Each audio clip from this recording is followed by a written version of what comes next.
always ready for the call. We place our trust in thee. Through surface, storm, and howling gale, I shall our purpose be.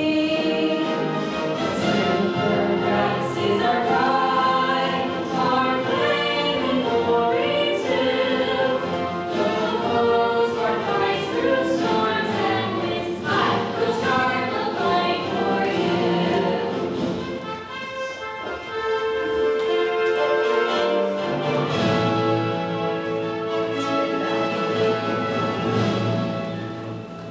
Off we go into the wild blue yonder, climbing high into the sun. Here they come to meet our thunder, out of glory's flight to the sun. Down the ties, back your face from under, up and on terrible course. We live and pray, we'll die and play, and I guess all the U.S. Air Force.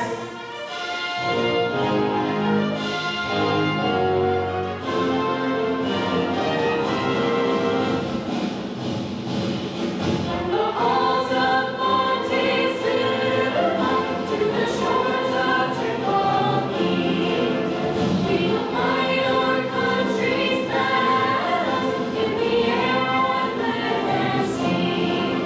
First to fight for life and freedom, and to keep our honor clean. We are proud to claim the title of United States Marines.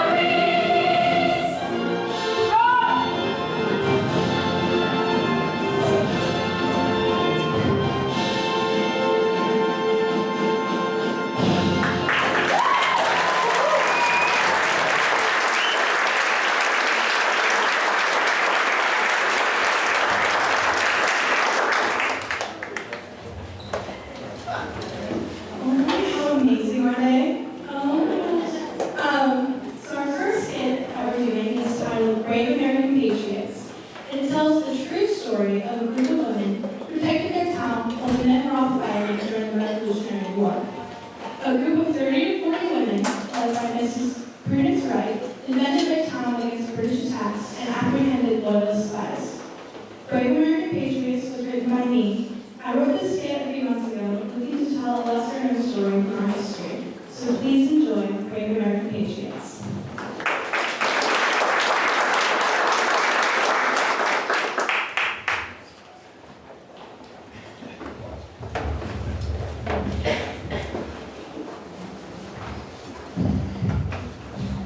The news of the first shots of the American Revolution traveled through the colonies quickly.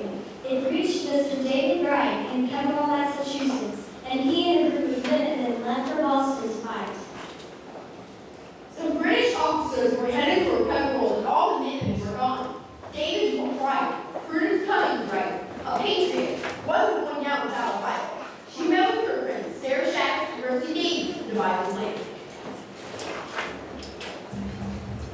Almost all the men are off gone fighting. Almost all the men are off gone fighting. Crew, what do you suppose we do? I say we protect the wall. But what is that dangerous? Scared we die, and our husbands die. What will our children do? I'm not saying we have to wrestle the redcoats down with our bare hands. I'm just saying, if they come to attack, we need to be ready. Almost like the Minutemen, ready in a minute, done in 8 times. Exactly. What we call minute. How are we supposed to get everyone else to join us? Not many go along with your ideas like we do. You leave that to me. Now let's come up with some plans. What do we know about the redcoats coming our way? We know it's only 3 British soldiers. What can 3 soldiers do against 30 or 40? We can intimidate the redcoats. If everyone in town gets with a man with a weapon on their shoulder, surely that can scare away the redcoats. We can close off any entrances into town, making the Jewett Bridge the only place to enter. No one comes in unless a minute woman has confirmed their identity.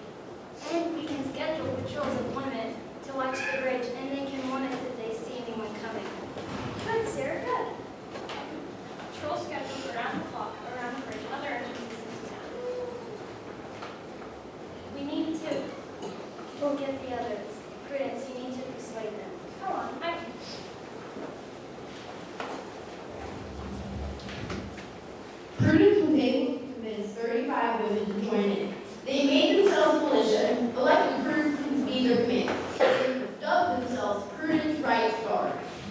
Prudence made her friend Sarah her lieutenant. Prudence, Sarah, and Nurse Meta, the day before the bridge was supposed to arrive, to make sure the plane was ready.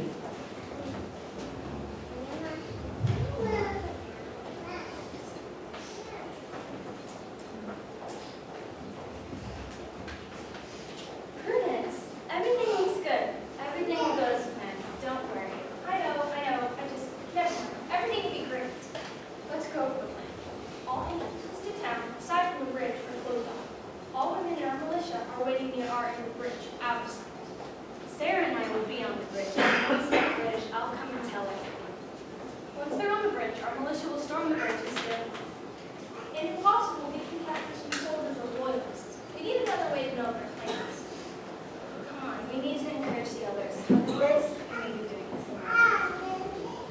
On the evening of April 22nd, 1775, 3 British soldiers and 3 loyalist spies tried to enter the town of Pepperell, Massachusetts by way of the Jewett Bridge. They had heard that all of the men were gone and knew it would be easy to take the town. But they weren't expecting a whole militia of men with muskets and pitchforks to ambush them on the bridge. They weighed their options but decided that since the militia's party from the same group over there. The British retreated, but not before the militia captured 2 loyalist spies, Captain Leonard Benning and Thomas Cumming, one of Bruce's brothers. Prudence also saw another one of her brothers, Samuel, coming there, but he got away. I can't believe it. 2 of my own brothers. Prudence, I'm so sorry. I do not know how hard this must be. I heard Samuel and heard your voice. He said, hold that through. She was waiting for it. Prudence, we did it. We defended our town. We captured them. I know. But my own brothers were fighting against the worst. Go. Samuel is still out there spying on brave American men while we're here pretending. Prudence, right? We are not pretending. We just defended our town and scared off the loyalists. That was real, not fun. And we are just as brave Americans as our husbands. We are brave American women. Of course, you're right. We are brave and free. We are patriots. That's the truth side. Come on, our work is not over. We need to take our hostages to Rome, where they will be taken as prisoners and questioned. Of course, let's go. The spies that were captured were found to have Jesus' tables in the boots, until it was coming from Canada to Boston. To this day, there's a marker in the Jewish bridge that says, near this spot, a party of patriotic women, under the leadership of Miss David Wright of Pepperell in April 1775, captured Leonard Wade, a Tory who carried truthful dispatches to the enemy at Boston. And Prudence Wright's grave reads in memory of the captain of the bridge guard.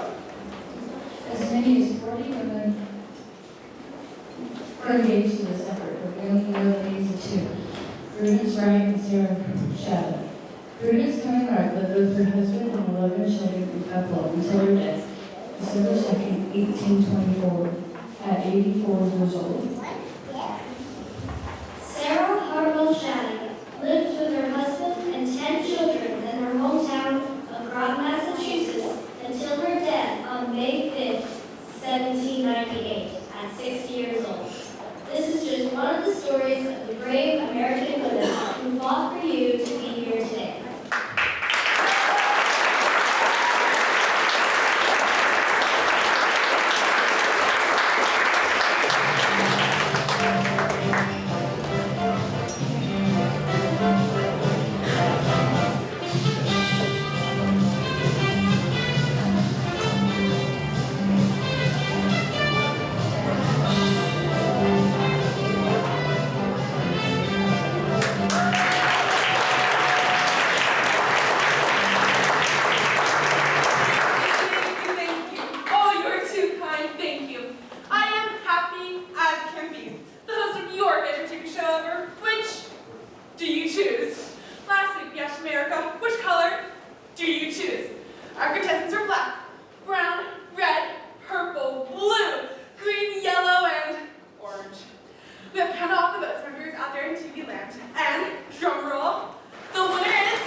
public.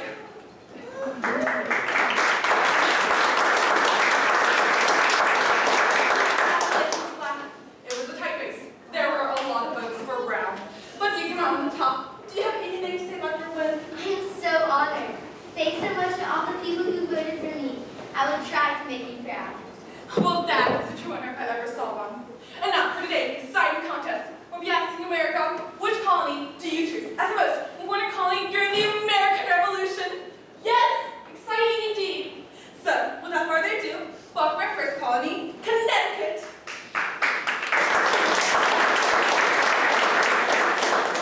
Welcome, Connecticut. It is so nice to have you on. Which do you choose? Do you understand how the contest works? Yeah.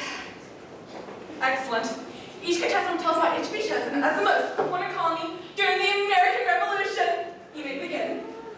I was very important to the war effort. I provided much needed supplies to the Continental Army. I was called the Provision State because I provided.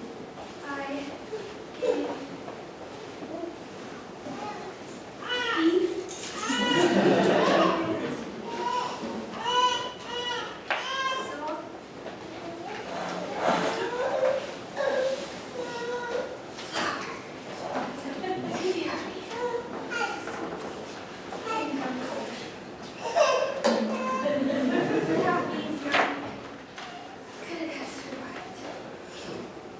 Well, it certainly seems like you were an important colony.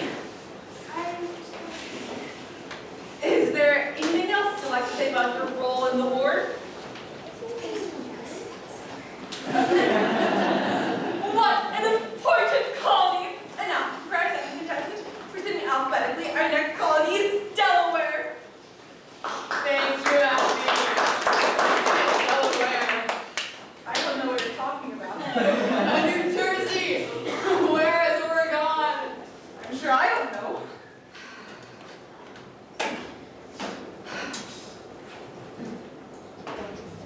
What does Tennessee? The mountains? No, silly. An Arkansas.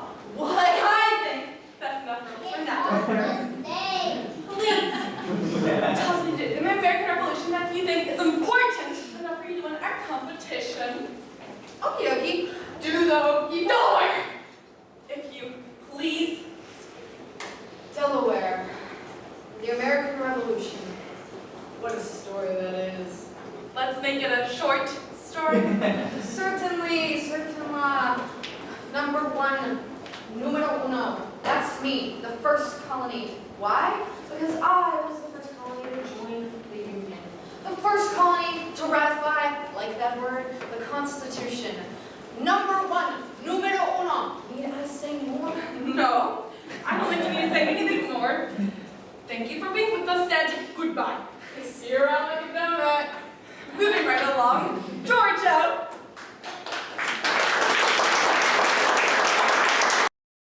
Tell us what you did in the American Revolution that was special. Yeah, all right. Look, y'all, I had a birthday celebration for King George. Does that sound special to the American Revolution? Huh? Happy birthday, dear Georgie. Here's the thing. It wasn't my fault. I was surrounded by Spanish, I think? Yeah, Spanish to the south, and not the Dutch, it was the French. Dang French to the west. Look, I am good with directions. The point is, I needed help, and you colonies were not giving it to me. Looking at you, North Carolina. Alright, yeah, whatever. Look, in the end, I did sign the Declaration of Independence with those fancy things that we got. And I think that counts for something, right? My, that was a surprise. If that was Quick, Justice Assistant, bring on the next contestant. There.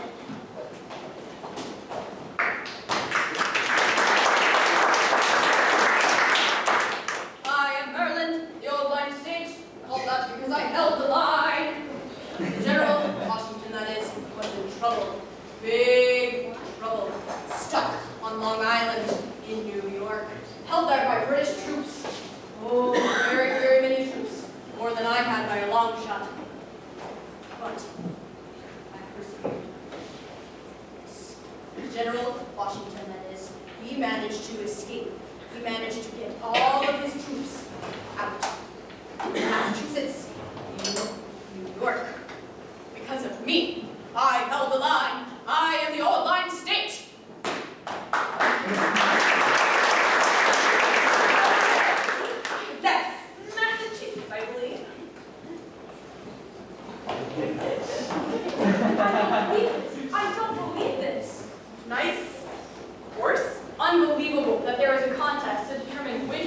was the most important during the American Revolution. Are you kidding me? A contest, really? You must be kidding. I, in Massachusetts, where my colonists threw 342 chests of British tea into the Boston Harbor to protect the tea tax. Massachusetts, which had more soldiers in the Continental Army than any other colony. Massachusetts, home of Paul Revere's famous ride. Listen, my children, and you shall hear of the Midnight Ride of Paul Revere. Massachusetts. And you ask which colony was the most important during the American Revolution? Give me a break. There is no contest, no competition. It's Massachusetts and Massachusetts only. Yes. There's still more colonies to be heard from. How about you, New Hampshire? I protest that slattering, pompous Massachusetts. Come back out here, Massachusetts, and listen to me. Right now. You forgot to mention in all your bragging that you would have been nothing without me. Merely 1 month after the battles at Lexington and Concord, mere skirmish in my estimations, I sent 2,000 men to Boston, which was under siege, to help you. And where would Boston be now without me? And where would New York be, by the way? My Green Mountain Boys, best militia known to man, captured Fort Ticonderoga in northern New York without spilling a drop of blood. How about that? How quickly do you upstart colonies forget the contributions of great New Hampshire? How quickly do you forget? Where are you, Massachusetts? You and I are going to have a little talk. And speaking of New York, welcome our next colony, New York. No, no, no. Don't you dare come out here, New York. We are appearing in alphabetical order, and typically, Jane comes before Ohio, New Jersey, before New York.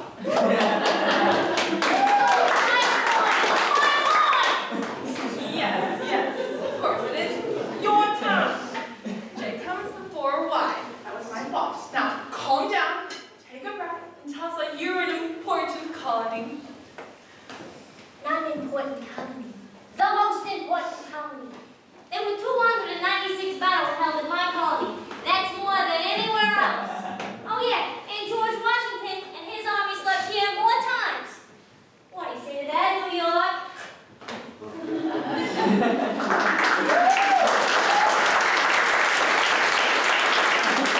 Yes, he told us New Jersey, and again, I am sorry for overlooking you earlier, but now it is time to hear from New York. New York, New York, come to save the day. And I did, save the day. I remember it well. Morale in the colonies was low. The soldiers were tired and hungry, depressed. It looked like the war was over. But then came my Battle of Saratoga. Actually, there were two, to be absolutely correct. But let's just call it the Battle of Saratoga. Drum roll, please. The Battle of Saratoga. Often called the turning point of the Revolution. Because that's what it was, The drum roll, the turning point of the Revolution. General Washington, wonderful man, had said that whoever protected the Hudson River and New York controlled the safety of America. And I did that. And my win convinced the French and the Dutch and the Spanish to join forces. So the war came to a quick conclusion. New York, New York! Wow. Now that's a powerful contender. But we stopped by more contestants. Next up, North Carolina. Take the high road and take the road, and that'll be in Scotland for real. You might be wondering why I'm singing about Scotland and why I'm in this ghetto. Well, I'll tell you. Scottish artisans settled in North Carolina, and now we ought to have an I say. Because when the British wanted to run the troops on Cape River,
Bet you didn't know that.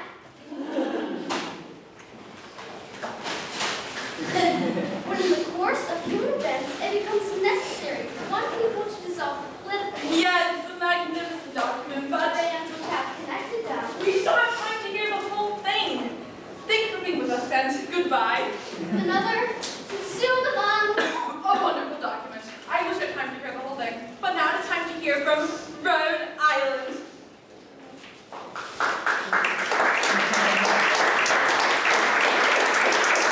Can't talk for you because I'm Rhode Island, the colony that in 1774 outlawed the slave trade, and the colony that had its first ever Afro-American residents.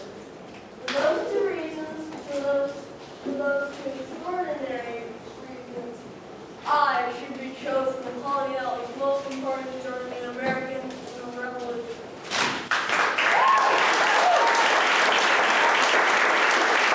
Reasons to vote for you to be sure. Thank you, Rhode Island. You are most welcome. Vote for me. We're running out of time, but not before we hear from North Carolina. South Carolina, not North Carolina. You've already heard from North Carolina. True. To begin with, we were just one colony, but then we were divided into North and South, so it'd be easier to govern than I am South. And I've been a huge role in the American Revolution. More than 200 battles and skirmishes were fought in my colony. I put in the competition for that reason alone. I suffered. My colony suffered, but we were brave nonetheless. Our general, Nathaniel Greene, captured forts throughout the colony that had been taken by the British. Bravo, General Greene. Bravo, South Carolina. Bravo, North Carolina, and so on. South Carolina. And we come to our final contestant. Who is the trusted assistant? Our final contestant is Virginia. I am Virginia. Colonists are the most famous participants in the American Revolution. These colonists changed the course of history, and it's in their honor that I should be chosen as the colony which is the most famous to the American Revolution. George Washington, Patrick Henry, James Madison, James Monroe, Pharrell Williams, Wait a minute.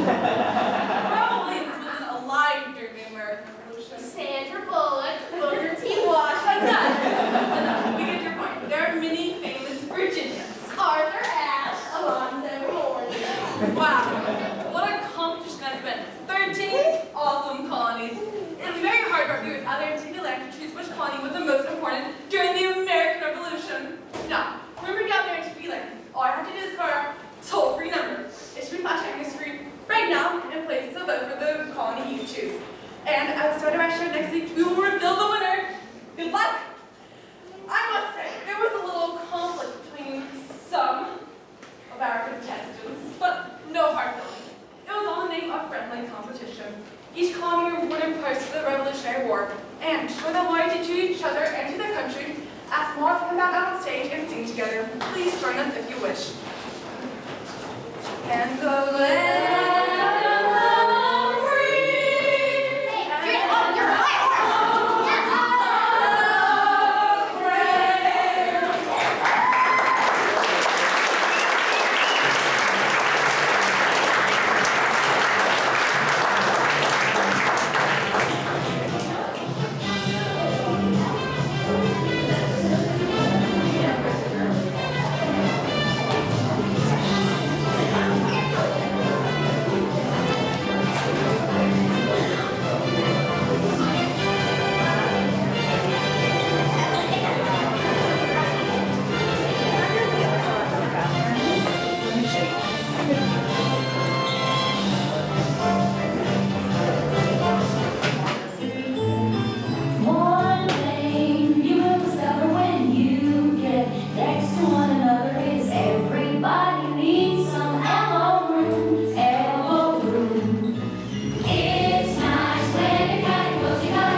skit is called Stolen Stones, and there's another skit that was written by me.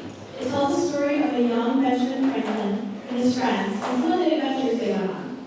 Now cheer on these kids as they perform Stolen Stones.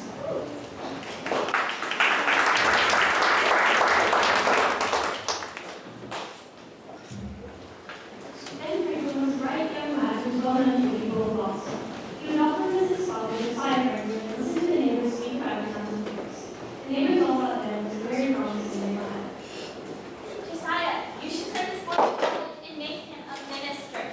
I've thought about it, and my brother Benjamin has promised to get him universal sermons in case he is educated for the church.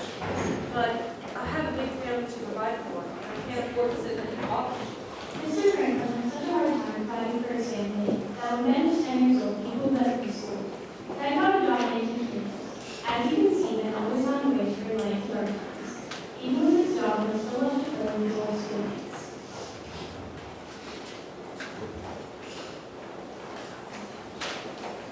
Hey guys. Come on, Ben. I just always buy better when you're here. Yeah, I even brought my extra bowl for you. Don't sit in clay. It's been a while since it's been around. I guess I can stare at the minutes. This clay is uncomfortable. Yeah.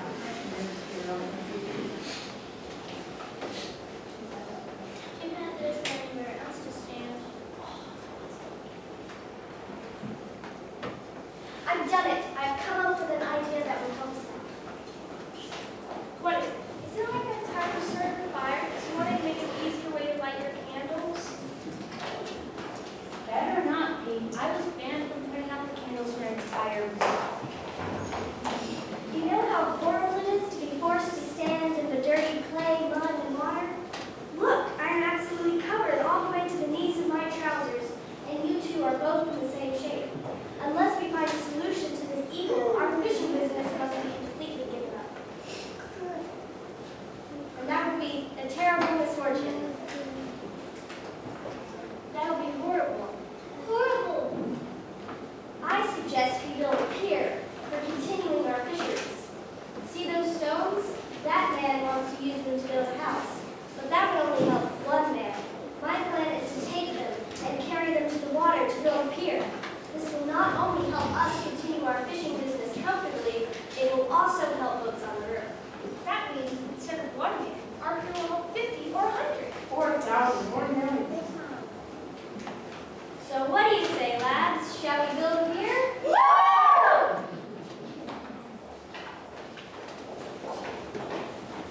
So the kids carried many stones to the river. They worked for hours to build the pier and wanted to stay at home.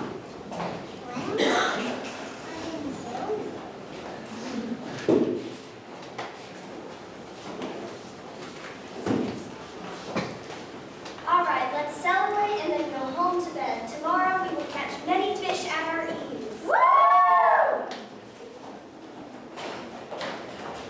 Next morning, the man that was building the house was on his came too. But they all heard him frankly in the stones. Why, Mary? There must have been some kind of magic at work while we were asleep. The stones must have flown through the air. More likely they have been stolen, Sam. Who would keep this yellow bunch of stones? They might have given away their pockets. I see where they've gone. Those kids from before must have stolen our stones to build a pier with. Sam and Mary lived in a pier from the pier had been built. It was built with such care and expertise, a couple had a hard time believing it was made by other piers. Why, Mary, the kids that built this pier understood their work pretty well. I mean, I would have pitched in for some piece of work myself. Sam, go call the constable. Come on. The constable lectured Ben, James, David, Susan, and Liddy, and told their fathers of their events. The constable told their fathers that Susan and Susan eventually learned that they wanted to know about things, and see a fisherman as they would have in the days. Ben was less worried about everything he needed to win and more worried about his father's future. Benjamin, come here. Benjamin, what made you think that you could take property that didn't belong to you? Father, if it was only for my benefit, I wouldn't have done it. But I knew the pier could help many more people. I thought it was going to help the biggest number of people, not just one man. My son, you've done greater harm to many people than to the owner of the stone.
discovered America, you and the other guys would not be here, and there would not be a mission.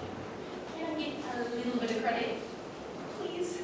I never got any respect. I sailed the San Korea. It's bumpy. But that's another story. For another time.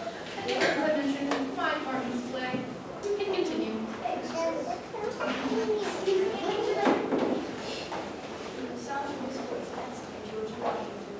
George, to you then.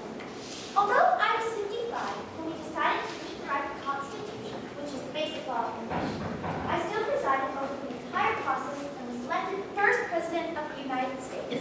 So then, Go so to an AET. It's like the rules of a game. These rules are progressive. Well, you visit Thomas Jefferson.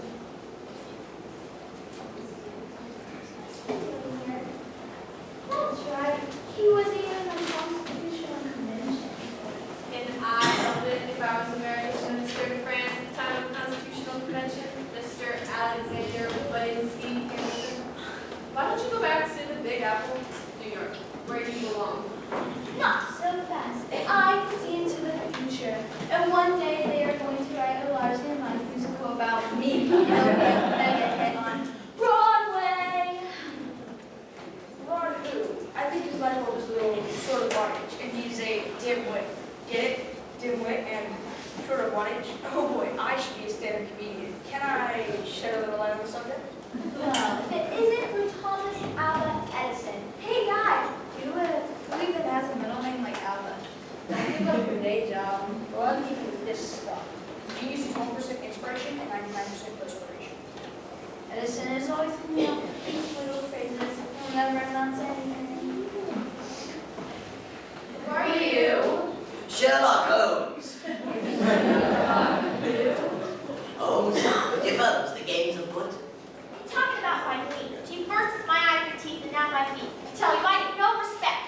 Hey guys, I don't know if you remember, but Shaw in 1800, I traded with Spain, which was men and territory in 640. What about the trade nation of Greece? Our treaty is with the United States for over $11 million. Plus, we give us a million for debt. Not too shabby, huh? I hate to brag her. You have some ego, Napoleon. Well, chap, I see the future, and it sounds like the great state of Louisiana is still trying to capture residents. Some of them are getting angry. What are they going to do? I can't see that in the future. Oh well, I'm out of here. Bonjour. That makes two of us. Tally ho, chaps. Anyway, back to our story. We signed the Declaration of Independence on July 4th, 1776. It officially declared the American colonies their freedom and independence. I remember begging the 13 new states to work together. I told them we must all hang together, or assuredly we shall all hang separately. You were right. Okay, students. Now, I have a question for you. Does anybody know where the Constitutional Convention took place? We all know. Well, I would hope so. Let the audience answer. Well, do you know? That's right. Okay, now back to the story and we'll tell you how it came about. Franklin, I believe you're up. Thanks, Tom. The question is, how did the 13 states finally take it? Thanks, Ben. Listen closely, because this is juicy. With so few delegates, very little could be done. James Madison decided not to give up. We called for a conference that would be held in Philadelphia. That is where the Constitution was finally read. Ben and I, Ryder, we met under the mulberry tree in Ben's garden and split a nice bottle of wine. Thanks, George. Big mouth. Well, since there weren't any holidays at the time, We all stayed in B&B and moved very close to the state after we moved. Excuse me, I slid home with my dear friend Robert Morris. Snob. Was that Alexander? Oh, have you known? Nobody told me that but my mother. Fine.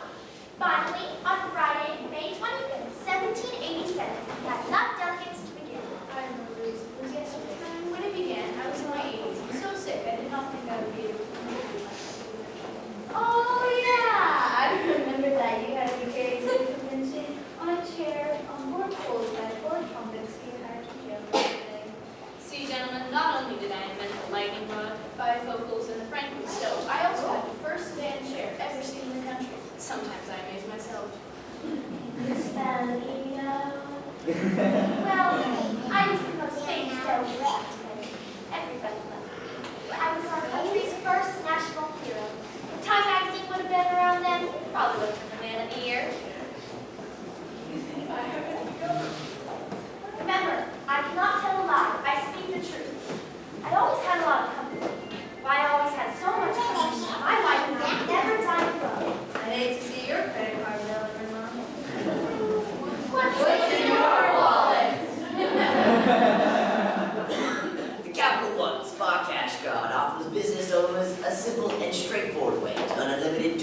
Hashtag on every post.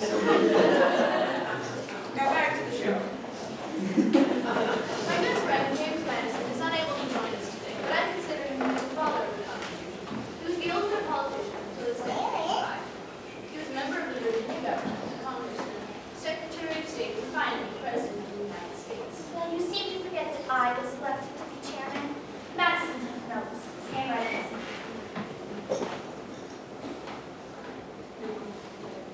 We wanted to keep everything secret, so we nailed all the windows shut and had guards posted at every window. Talk about hot. I wish I had been able to be a sure. so do we. Well, you can imagine with all those egos in the room. There were times that the delegates would change their minds. But the delegates kept on talking until a compromise could be reached. Madison's plan, which he called the Virginia Plan, wanted to change the one state, one vote.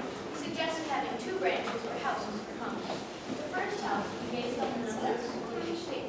The members of that house would elect members of the other smaller house.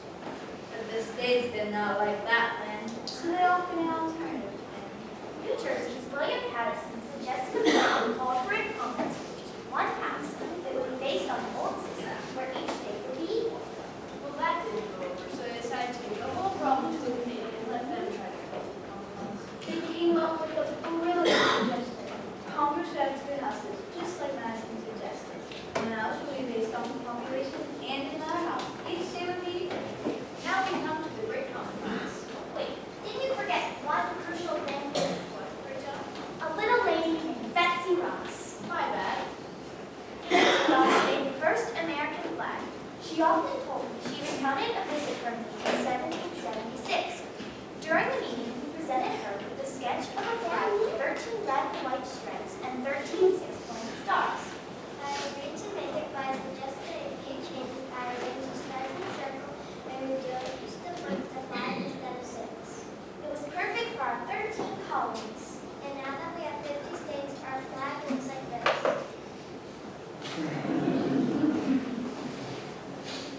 Now can we discuss the great compromise? By all means. The problem was, how do you count enslaved people? There were about 600,000 blacks living in the country, and about 90% of them were enslaved people living in the South.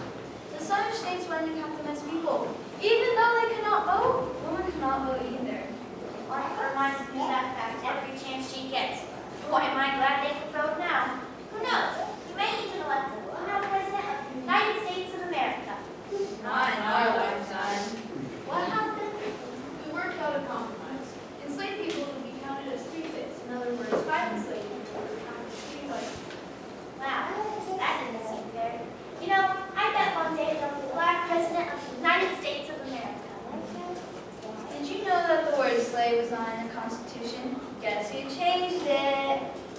No one other than me. I had a dream, and someone named Teddy Roosevelt came to this dream and said, Hey, listen closely. Do what you can to help the cat and to make the decision. The best thing you can do is the right thing. The best thing you can do is wrong. The worst thing you can do is nothing.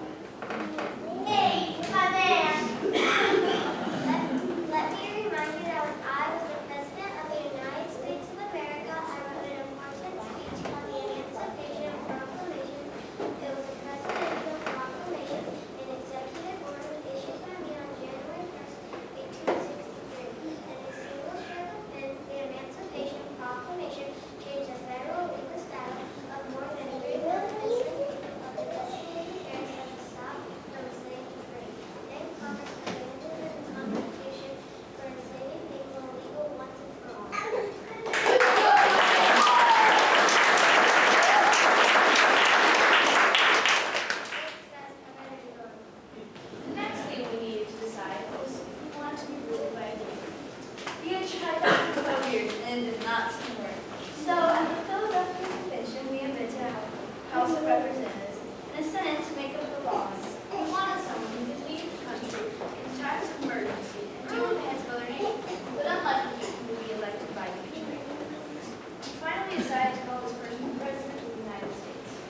it Washington signed it? Many people didn't like the Constitution because it did not have a Bill of Rights. He added the first 10 amendments to the Constitution in 1791. Just before July 4th, 1788, the Constitution was finally approved. Remember, the real miracle of the Constitution is that the men who wrote it had so much respect for the need of the people to control and change their government. Otherwise, the piece of paper would never have lasted, except as a piece of paper. And now lighting up our humble stage is no one other than Louis Armstrong.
Some were brought here as slaves. And that was a harsh life. Some were born into wealthy families and could read and write. They could cook, sew, plant, weave, and run a household. These days, we all enjoy things like cupcakes and candy. And conveniences like McDonald's. And women can vote. Yeah! We had roads, railroads, bridges, and tolls. We have cars. And bikes. And YouTube. Kids YouTube. And cupcakes. Martha said that. And an Apple Pencil for digital drawing. It's so cool. Skyscrapers and public bathrooms and flushing toilets. I can't imagine. But before all that, we had a beautiful country before us with rivers, mountains, trees, and all kinds of animals. The Europeans came and found the new land. Hello. I found this new land. Trees, chirping birds, and rivers. It's ours. Hey, there are people here too. Hello. What? Who? You. I came here on a boat. And I want to start following right here. And what should we call this place? So, let's trade. It was 1609 and John Smith landed, and the English colonies began. At first, they were very friendly with the natives. Oh yeah, I really like this food. You don't mind a little please, do you? Blanket, Bill wants the blanket. I want a blanket. Thanks. She's so nice. I know. Oh. The native people living here didn't have immunity to all the diseases the colonists brought with them. You know the shots they through doctors, they protect us from all kinds of diseases. We have no immunities. The new colonists wanted war. And more and more and more. You don't mind if we take a little bit of this extra space? Go over here. Take it. We're cut up that tree. I need a house. Yeah, and a store. Hello, I'm Pocahontas, the first woman here. That's right. You know what I did? What? I saved that man who wanted our land. John Smith. John Smith? Yes. You must leave at once. My father will kill you.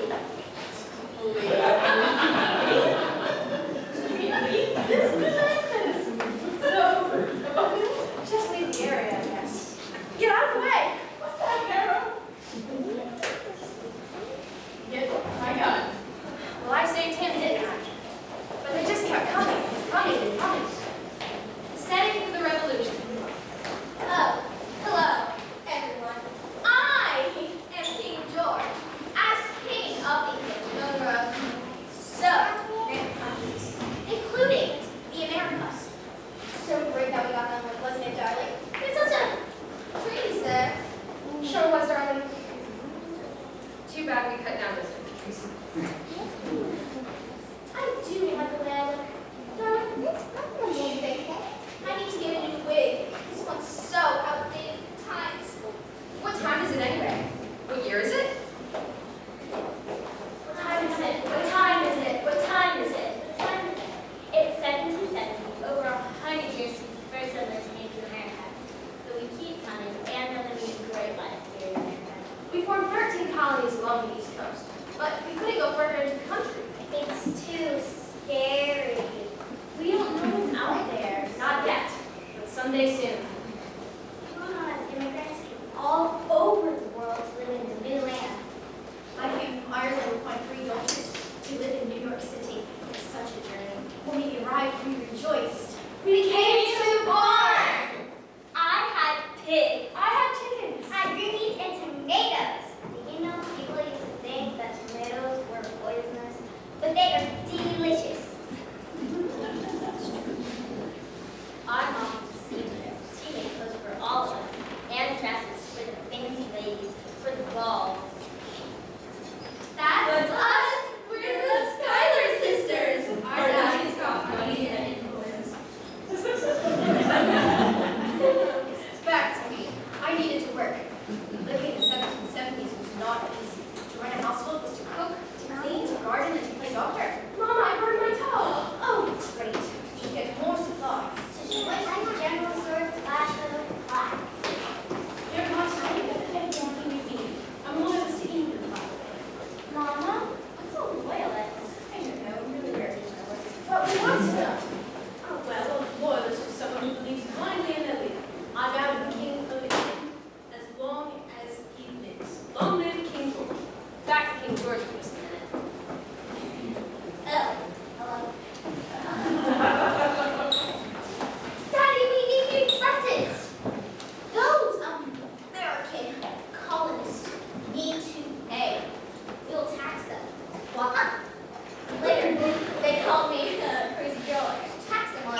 Alex, what's your name? Hi, I'm Alexander Hamilton. My face is on the $10 bill. And I'm the youngest and the funniest. My name is Peggy. I speak French and know, like a lot of things, there's even a spy for the army. During the war, Mommy, what's a spy?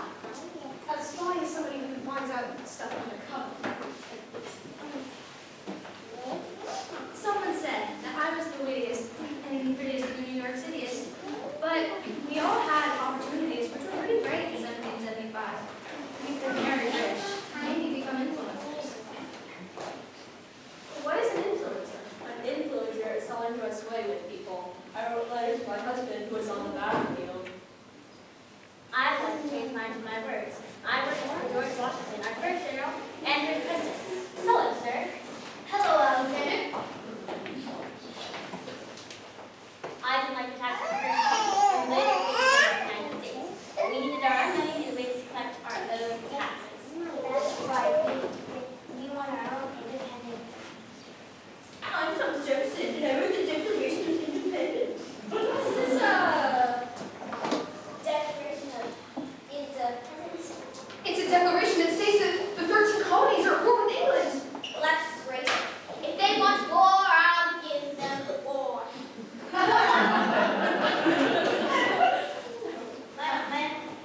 Everybody line up, everybody line up, time for war.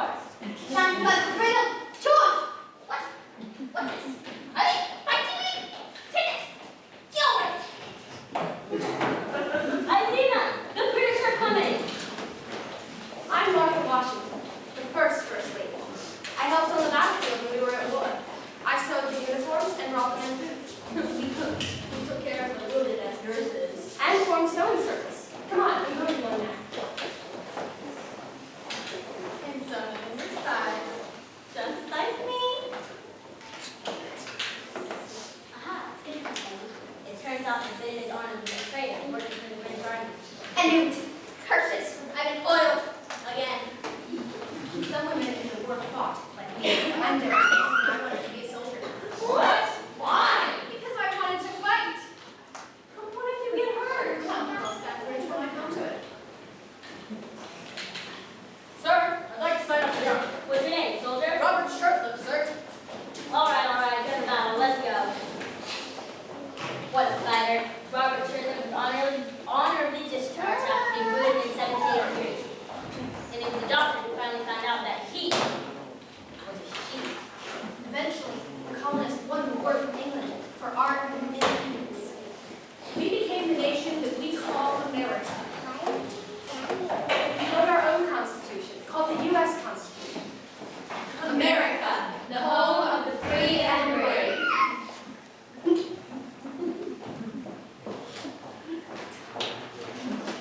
We had to create laws for our new country. I'm Abigail Adams, the first lady to live in the White House. My husband, John Adams, was our second president. I used my pen as my sword. I wrote letters to my husband while he was making the laws to make sure he wouldn't forget the wind. Oh man. Yes. My husband is in Washington. I have a letter for him. He'll take it for you. Benjamin Franklin here. In addition to creating bifolds and the lightning rod, I was the first to post in it too. I created the first mail service. Next to the I also speak French and even negotiated in the Louisiana Purchase Conference. Hello, I'm the mailman. It was a long journey for a mailman in 1700. Oh boy, here I go. Go, mailman, go! Go, mailman, go! Go, mailman, go! Fine. Thank you, mailman. I'm John Adams, America's second president.